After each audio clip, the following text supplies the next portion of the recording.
Si es virus de papiloma humano, puede ser resolución vía parto, ¿sale? O vaginal, vía vaginal.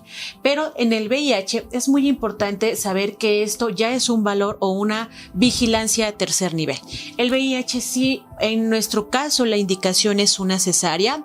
En algunas normas nos menciona que la posibilidad de parto puede llevarse a cabo siempre y cuando no haya ruptura prematura de membranas 4 horas o más, siempre y cuando sea un parto rápido, siempre y cuando no usamos forceps, o sea, evitar el contacto o el riesgo de más contagio. Pero obviamente esto pues preferimos evitarlo y la resolución tiene que ser vía cesárea o vía abdominal. Entonces, importante en las pacientes de VIH, el seguimiento debe de ser multidisciplinario, infectología, medicina interna, realizar confirmatoriamente el VIH positivo, porque muchos pacientes desconocían este diagnóstico, realizan varios estudios los infectólogos, ya sea ELISA, Western Blot, etc.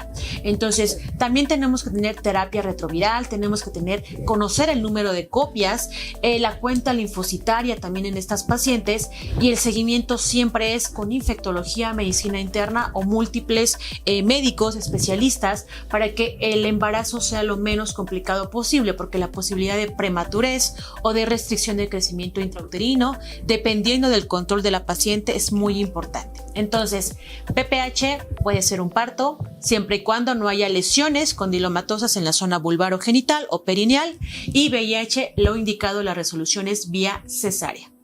Entonces, es importante saber que tenemos que después del parto, después de la cesárea, dar también un seguimiento al bebito o un seguimiento pediátrico para conocer cómo es la evolución del bebé y saber qué esquema de vacunación hay que darles. Claro. Entonces, sí, en relación a esto muchas veces las pacientes tienen duda, las pacientes con VIH. En el caso del VPH, el seguimiento se puede llevar a cabo de manera habitual. O sea, vamos a tener a un bebé que, dependiendo de la resolución del embarazo considerado por el obstetra, solo hay que vigilar que no haya algunos síntomas en relación a la papilomatosis laringea, ¿sale? Si llegara a presentar lesiones en cavidad oral o ya síntomas como tos crónica o disfonía o afonía, que es la dificultad como para emitir la voz, bueno, se da un seguimiento también a cargo del otorrino. Okay. En el caso del paciente con VIH, ese va a ser muy importante. Anticipar primero cuáles son los factores de riesgo para que exista la transmisión vertical. En estas pacientes a veces tenemos algunos factores de riesgo adicionales, como el uso de drogas durante el embarazo, que ya también vimos un videoclip en relación a eso. Enfermedades concomitantes en la mamá de transmisión sexual casi siempre, como sífilis, gonorrea, herpes genital. En la mayoría de los casos el herpes genital es una indicación de tratamiento, pues alrededor del parto puede activarse hasta más del 10%, claro, secundaria a la coinfección por VIH. Algunas otras infecciones, como lo son toxoplasmos y citomegalovirus, también son mucho más frecuentes. Entonces debemos de tener una vigilancia estricta en el bebé, hacer un panel viral, un perfil TORCH, así lo denominamos, y vigilar que no haya afectaciones craneales, neurológicas o oftálmicas en relación a estas coinfecciones. En el caso de los pacientes, si tuvieron un buen control prenatal, si tuvieron menos de 50 copias o el virus indetectable durante la evolución del embarazo, si los linfocitos se mantuvieron en más de 250 células, ese bebé de cualquier manera debe de recibir profilaxis antirretroviral con un medicamento específico en una monoterapia que se va a instaurar desde el nacimiento entre las 6 y 12 horas posterior al nacimiento, y esa profilaxis la va a tener de 4 a 6 semanas. Es importante que durante este tiempo nosotros hagamos una vigilancia, pues derivado de este uso de medicamentos podemos tener algunos efectos en nuestro bebé. La anemia es lo más frecuente. La mayoría de los casos los bebés van a tener una cifra menor o igual a 10 gramos de hemoglobina.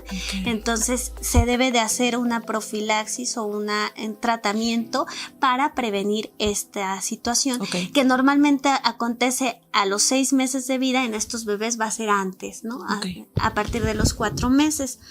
Los seguimientos los tenemos que dar durante el VIH, tiene que ser durante un año completo. Okay. Y en ese lapso también tenemos que hacer nosotros como pediatras, en este caso lo vería idealmente infectólogo pediatra. El infectólogo pediatra tendría que hacer pruebas confirmatorias, ELISA, Western blot, también determinación de carga viral, así como estar haciendo monitorización de biometría hemática, linfocitos. En el caso de un neonato que se prevé, neonato lactante que va a ser sano porque han salido negativos, los podemos seguir un pediatra únicamente, y de cualquier manera el seguimiento es durante un año. A veces se aconseja que si la mamá a todo lo anterior tiene alguna condición adversa, es decir, no llevó un buen control prenatal, se dio cuenta tardíamente, esos bebés van a tener que ser cubiertos con hasta doble o triple terapia de medicamentos. A veces profilaxis antimicrobianas, antibióticas para prevenir infecciones oportunistas, y estos pacientes pues sí son más delicados. Recordemos que la infección, como tú lo estás diciendo, a veces es frecuente, o sea, se reportan que hasta 20,000 casos por año nuevos en pacientes mujeres que son candidatas a que en algún momento pues pueden estar embarazadas. Por fortuna la transmisión vertical, gracias a las medidas tanto obstétricas como de vigilancia, ya se ha reducido a menos del 2%. Así es, muy bien. Como nos podemos dar cuenta, es muy, muy importante el control prenatal, chicas. La detección de estas enfermedades a tiempo puede prevenir muchos riesgos de contagio al bebito. Entonces, lleva a cabo tu control prenatal desde el inicio de tu embarazo. Tu médico familiar o tu médico de seguimiento o especialista debe de informarte la importancia de laboratorios prenatales, ultrasonidos, Papa Nicolau y colposcopía durante el embarazo, y ninguno de estos estudios está contraindicado. Si te hacen la detección o te hacen el diagnóstico de alguna de esas dos enfermedades, el seguimiento en segundo y tercer nivel con médicos especialistas es muy importante. Bueno, yo soy su gine, la doctora Noemí Marcelo. Nos vemos en el próximo video. Hasta pronto.